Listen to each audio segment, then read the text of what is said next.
من وقفات تربویہ۔ بسم اللہ الرحمن الرحیم۔ سب سے بہتر کون؟ وہ کویت میں دعوت کی تحریک کے بانیوں میں سے تھے اور دعوتی سرگرمیوں کی انجام دہی میں ان کے بال سفید ہوئے۔ وہ بڑی باوقار شخصیت کے مالک، ان کے چہرے پر ہر وقت مسکراہٹ رہتی۔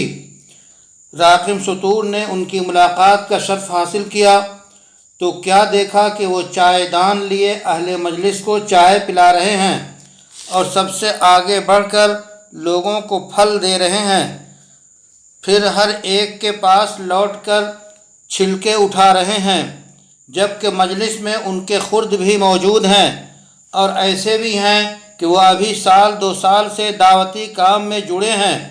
جب ان سے کوئی پوچھتا جواب دیتے، دوستوں اور بھائیوں کی خدمت کر کے میں اپنے نفس کی تربیت کرتا ہوں۔ اس داعی کے اس جملے نے مجھے عبد الملک ابن مروان کے دور میں پہنچا دیا اور مجھے امیر المومنین عبد الملک ابن مروان کی بات یاد آ گئی۔ ابن مروان سے پوچھا گیا، سب سے بہتر کون سا انسان ہے؟ تو فرمایا، جو بڑائی کے باوجود خاکساری کرے، وسعت کے ہوتے ہوئے زہد اختیار کرے، طاقتور ہوتے ہوئے انصاف کرے۔ صحابہ کرام کے دور میں بہترین و افضل لوگوں کا طریقہ یہی تھا کہ وہ اپنے نفس کو تواضع کے زیور سے آراستہ کرنے کے ذرائع کی تلاش میں رہتے تھے۔ سیدنا عمر ابن خطاب کے تذکرہ میں ہے کہ انہوں نے ایک مشق اپنے گردن پر اٹھا لی۔ لوگوں نے منع کیا تو جواب دیا، میرا نفس خود پسندی کا شکار ہو رہا تھا تو میں نے اس کا علاج کر دیا۔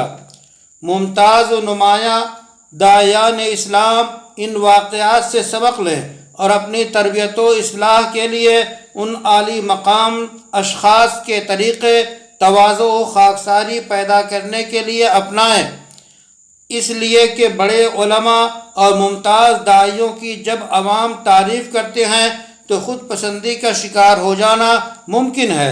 اس لیے تواضع و خاکساری کے ان واقعات کو ذہن نشین کرنا اور فائدہ اٹھانا ضروری ہے۔